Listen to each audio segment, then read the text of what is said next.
No, you're not seeing double. I printed off 2 images and I'm going to color them both. Hey everybody, welcome back to Carte, and today I'm taking the dominant versus the non-dominant hand challenge. And for those of you who might be a little bit confused, I'm actually left-handed, so my right hand is my non-dominant hand.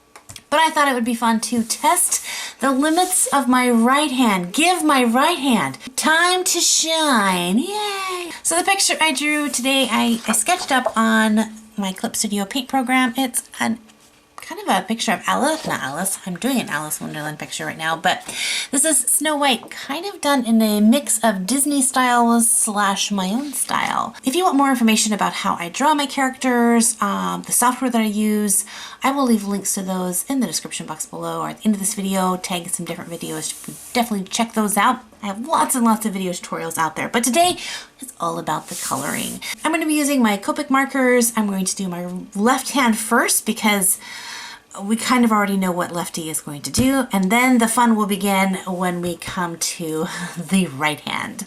So let's just jump into it. I was planning on doing a different video for this week, but my body decided not to be kind to me yesterday, and I spent most of it in bed. I was not feeling at all well. Good old Hashimoto strikes again.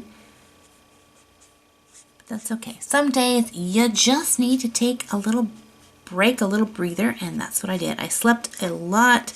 You'll also notice that I did not print these line art out in typical black outlining. I used kind of a maroonish red to print them out. And I find that sometimes I like to print line art out in off-tone colors, just because it helps it not to stand out as much. It kind of blends in with the rest of the art and helps it kind of look cohesive. So I know if I'm doing a portrait like this, then yeah, a red tone works really well. Hopefully in the next week or so, next week's video is going to be talking about Mermaid, because it's May again, and I'm not ready for it. I had, of course, huge plans, but life kind of derailed me a little bit, but that's okay. So the paper I'm using for this is my Express Blended card paper. I don't use it actually very often. I purchased it because I thought I would use it all the time. I like it. It's super smooth, but I find I like a paper with just a little bit more texture to it. Not a lot. So I have a cardstock that I like better than this, but I hadn't used this in a while, so I thought, let's give it a go. So let's talk a little bit about being left-handed. I've had actually people ask me if I had troubles in school being left-handed, and no, not really at all. I think the most challenging part was for a long time I thought I had to use left-handed scissors to be able to cut, and there just wasn't very many left-handed scissors out there. So that was challenging, and then I realized, you know what? I cut actually better right-handed.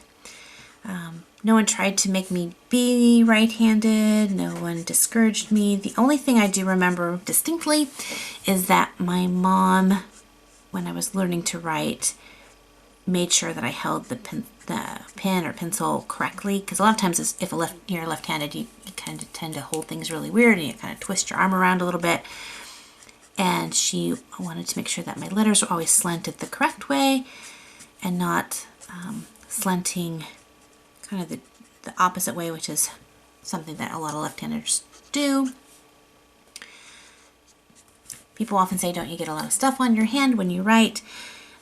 You kind of learn how to not drag your hand across your penmanship, and really that only comes into play when you're writing a letter and you're writing from left to right, because then your hand will kind of smudge over the paper that you wrote. But in art, you work from all different directions, so you learn how not to drag your hand if something's going to smudge.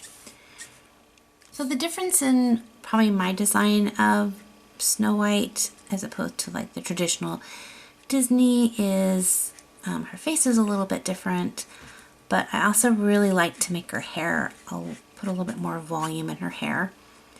The original Snow White was kind of geared after the 1940s, 1950s hairstyles, so it was kind of a tight curly bob, whereas I like to give my Snow White a little bit more luscious, voluminous locks.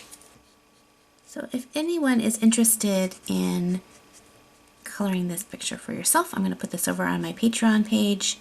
Coloring and things like that, I'll leave a link to that in the description box below. You can go check it out. What's nice is a lot of times they're all archived, so even if you missed past ones, if you go back through the archives, you can find quite a few of them.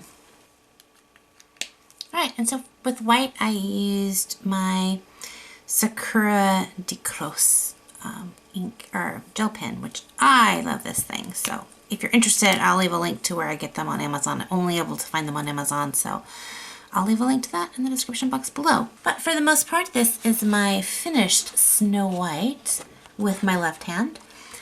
And now let's go ahead and try Snow White with the right hand. Tag team!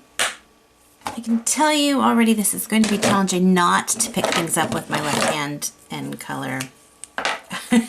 So hard.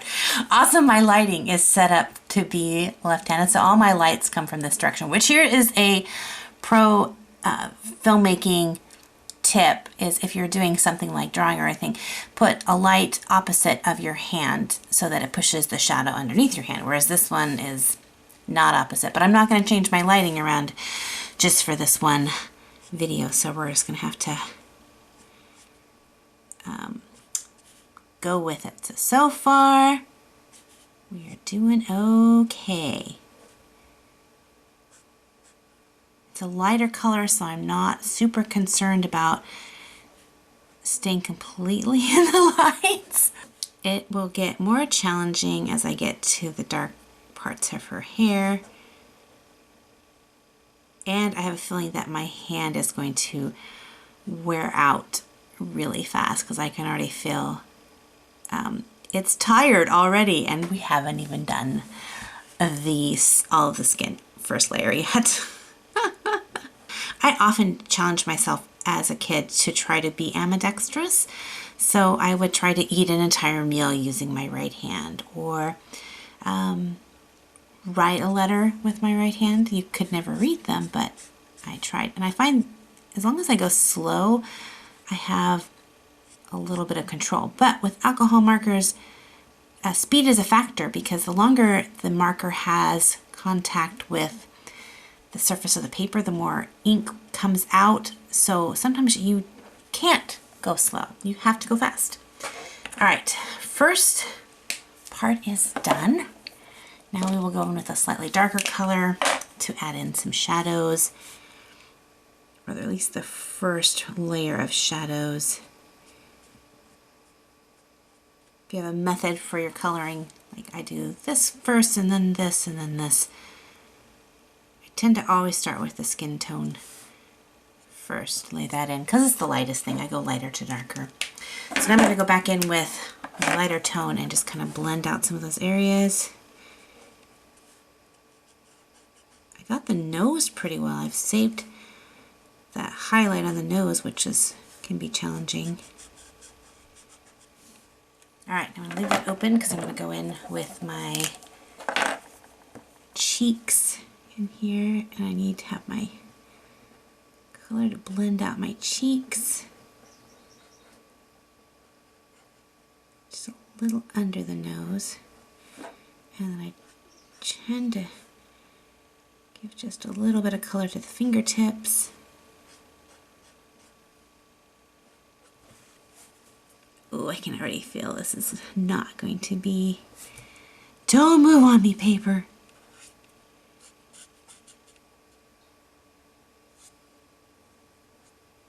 So when you watch challenge videos, are you hoping that the artist succeeds, or are you kind of hoping for a mess? Because I'm always so surprised at how well some artists do in their challenge. And I'm like, was it a challenge though? But then I try it and I'm like, oh yeah, that isn't as easy as it seems. And oftentimes this gives me a good perspective of teaching someone to draw for the first time that maybe just hasn't built up the confidence, and how it's hard to make things pop out the way you want them to. It's easy to get frustrated and things like that. And it just helps me to have a little bit more insight on how they're feeling, because when we all start off, you know, our hand coordination isn't great. So got a little too much on that eye. I think I lost my highlight. Let's see if I can buffer it out a little bit.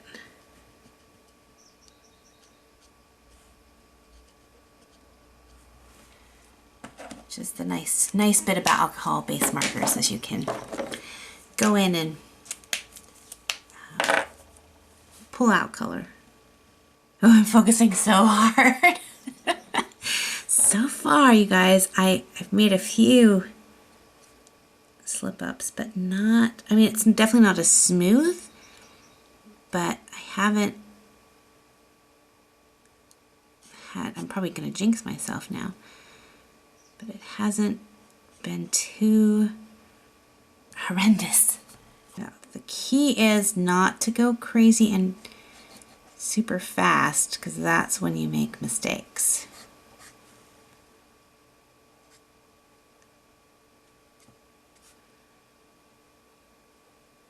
Ooh, okay. Yeah, I doubt I'm going to be able to buffer that out, but if that's the worst that this happens, that's the problem with brush nibs, is the thickness of the line depends on the pressure and the angle, and it's hard to control both at the same time. Okay, let's see if I can pull it out. I doubt I can. That's pretty dark.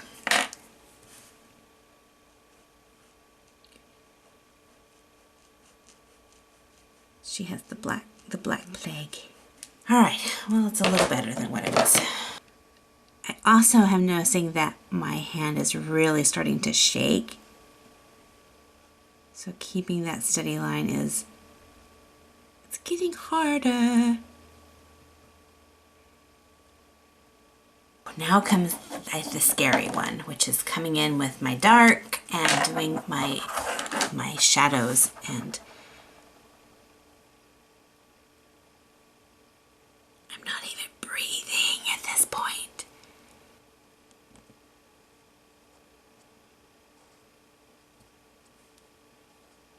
Whoa, kind of went on her face a little bit there. Okay, carefully. I find the frustrating thing is I can't see behind this, and I don't know why it's that hard to see where my marker's going.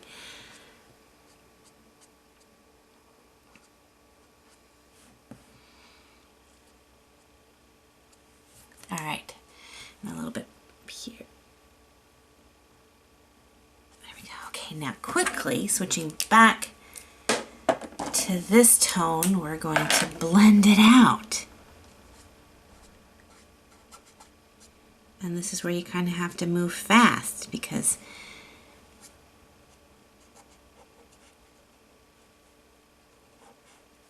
I think this is where the difference is going to be most noticeable, is the hair.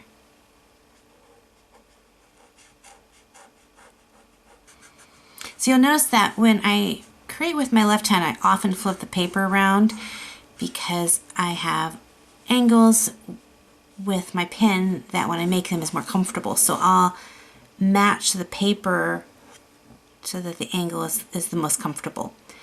I notice I'm not doing that with my right hand because nothing is comfortable. I am not confident in any directional pull or swatch. It is all extremely foreign to me, so I don't know which way to tilt the paper to make it feel better, because it's just not going to feel better. The only thing I forgot to do on either one of them is to sign my name. So I'm going to go ahead and sign my signature here. And now here.